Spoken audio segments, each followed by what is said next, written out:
This video is covered under Section 107 of the Copyright Act of 1976. Allowance is made for fair use for purposes such as criticism, comment, news reporting, etc. We're not going to reach, well, no, we would reach out to him. We are going to fact check the crap out of SF, because if people are so happy that he found their children, they'll be willing to talk. I bet you he has not one scintilla of receipts, because the receipt we just recently saw has been debunked. And I keep wondering, did he put Laura up there in that 23? Because he certainly did not find this lady, just like he did not find those other 23 people. SF, I'm going to say here, I'm not going to say allegedly, come sue me, because I'd like to know. I'd like the discovery on this. I'm pretty sure we're going to be digging in your life anyways, but I'd like to know who these 23 people are, because I guarantee you cannot list 23 people, and I guarantee you, when we do our fact finding, there ain't 23 people standing behind you, bro. You are a liar, liar, liar, liar. Do you guys really want this nonsense? This guy is head, and I'm not going to say anything different. He is a individual. There is something seriously wrong with SF Investigates. Steve Fisher from Santa Monica, California. I mean, this guy's a freaking predator, in my opinion. He likes women that are naked, that's what his problem is with women. Look at all those beautiful women he couldn't even touch. He had to take pictures of their boobs and their bodies, and he couldn't touch them. Nobody wanted them. They probably were disgusted that that was their photographer, right? And he's trying to proclaim he's got a girlfriend. All I can say to her is run. This man's disgusting. This man is disgusting. But hey, you know what? Let us find out who she is. We'll drag her right down to the gutter with him. I hope he sues me for that so I can get into his discovery. Problems. But what I've been waiting for, had a problem with, and you guys have heard me bring it up, is his lack of actually finding people, yet he's promoting, he's embellishing how many people he's found. And what he does is he sits here behind the computer, he puts a missing flyer up, and then when they're found, he goes in there and says, oh, I found her, or we found her. And he puts the mark up there that he found this person, and now he has another person under his belt that he found. And he did that unchecked for 3 years, despite me condemning him and saying, there's no way, I have done my research. You guys know me, I dug deep, right? And so now he does this yet again, and not only was called out with receipts. So just recently, this is what he posted. We found her. We found Laura, and she is safe. I just left her in the care of someone close to her, and she has spoken on the phone with her mother. This was what he had just posted. We found her. Thank you, everyone. She is safe. Well, lo and behold, somebody decided to reach out. Let me find it. Somebody decided to reach out to this family, and come to find out, she was in a hospital and came home. He didn't find her. He didn't locate her. He didn't drive her home. He didn't do anything. Nobody did. Her family said they did not realize she was in the hospital, which was away from her home. And when she got released, she came home on her own. That's the true story. And here he is taking a victory lap. And this is a good example of everything that I have been trying to say to everybody. This man lies through his teeth. He's embellishing his work record. He's embellishing his experience. He's embellishing everything. Ghetto chick on X. It says, you lying son of a, you sick excuse for a human. You found no one, Steve Fisher. Thank you, Val Gal Social. And she sent it to at night. So what had happened is it appears either Ghetto Chick or somebody else had reached out to Laura Jazinskate. Jazinskate? Am I saying her last name right? From Santa Monica, California, 30 years old, disappeared, last seen on January 7th. He's taking a victory lap and stating that he found her. Well, listen to this. This is a text message from her family. Who found her? Oh my God. And I don't know if this is her sister or a family, friend or what. It's Melissa Rodriguez. She kind of found herself. She was discharged from the hospital and made it home. Didn't realize what had happened. And so this person said, did Steve Fisher find her? Someone said he found her and took her to her mom's. No, her mother isn't in California currently. Laura made it home on her own. We don't get the gift of Bullhorn Bedhead Betty very often anymore. It was the theme in 2023. And I kind of got away from it, but I kind of liked it. I don't know about you guys, but I kind of like the Bedhead Betty look. And the little cherries. I'm so cute with my little sidekick Delilah and Lammy. There's SF. This is what he says. This one I think is, I don't know if it's this one right here.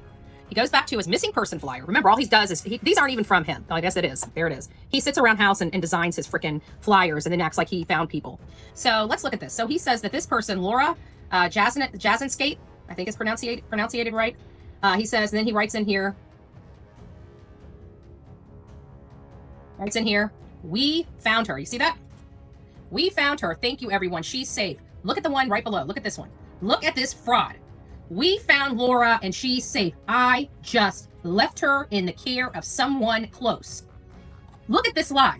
He just left her in the care of someone close to her, and she has spoken on the phone with her mother. Okay? Now we're learning. Did Steve find her? Someone said he found her and took her to her mom's, or took her home. But she's saying, no, her mother isn't in California. Currently, Laura made it home on her own. How did she do that? Because she kind of found herself. She was discharged from the hospital and made it home. Didn't realize what happened. Hold on. What? I'm extremely sick, as you all can clearly see. But I did want to take a break from the deep dive video that I'm working on with BHB to address the absolute vile things that she said today. I will be putting out another video having to do with what she said about Katie Proudfoot. But in this video, I cover the things that she said about SF Investigates and this particular person. I'm going to provide you with the receipts next that SF Investigates posted on his Twitter/X page referring to this matter. I hope everyone sticks with me during this time when I'm battling this virus, and just know that I have put in over 180 hours into the deep dive that I am doing on Betty, and it's extremely worth the wait. I'd like to thank my members for sticking with me during this time, and I thank each and every subscriber to my channel. Now let's get started on SF Investigates receipts that he posted. I'm going to be using an AI generator for the voice for this next section. As you can clearly hear, I am not well enough to do the voiceover for myself. So let's get to it. Chronic #flop at life. Andra Griffin, aka Bullhornbetty, thought she had a gotcha moment this morning, accusing me of fraud in a missing persons case.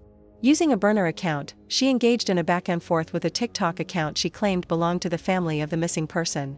However, once again, it was Bullhornbetty herself who was exposed as the fraud. That account is neither family nor a friend of the missing person, it is her and her fellow fraudsters fabricating their narrative. She alleges that I was not hired for the case, claiming that I only created a flyer, waited until the missing person was found, and then took credit.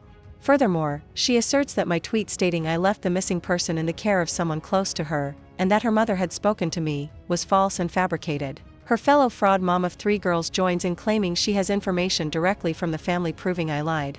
To provide receipts and prove what a detriment to the community this #FlopAtLife truly is, I've attached screenshots from my bodycam footage showing me leaving the missing person in the care of someone close to her, as well as a portion of my text conversation with her mother. Andra, what exactly have you done to benefit this community? SF, okay, got it. I was just wondering when the meds were prescribed. Family member, I sent this info to detective also and asked if they check if she will show up and if she will be alone. SF, it's a free clinic so it's always packed. I'm on the phone with Sean now. Family member, okay, let me know what you think after. SF, I will for sure. Family member, sent you payment, we can sign papers tomorrow. SF, just wrapped up the call with him. That's fine with paperwork. I'm going to get out there now looking for surveillance. I'll give you a recap with redacted. He did clarify a few things though which help. Family member, thank you. Family member, sent 9 photos. SF, found her, she is safe, I'll send pics in about 15 minutes. Family member, just got ready, text you same she just called. SF, doing an official locate on her now, law enforcement will come by so they can clear her.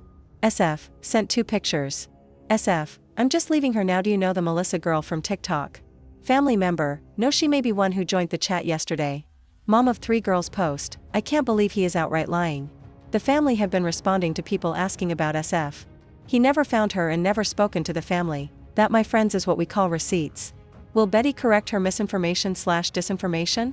Most likely she will not. Thank you again for hanging with me while I try to kick this virus. Let me know your thoughts in the comment section below. Please hit that like button, comment and subscribe. Until next time, be well.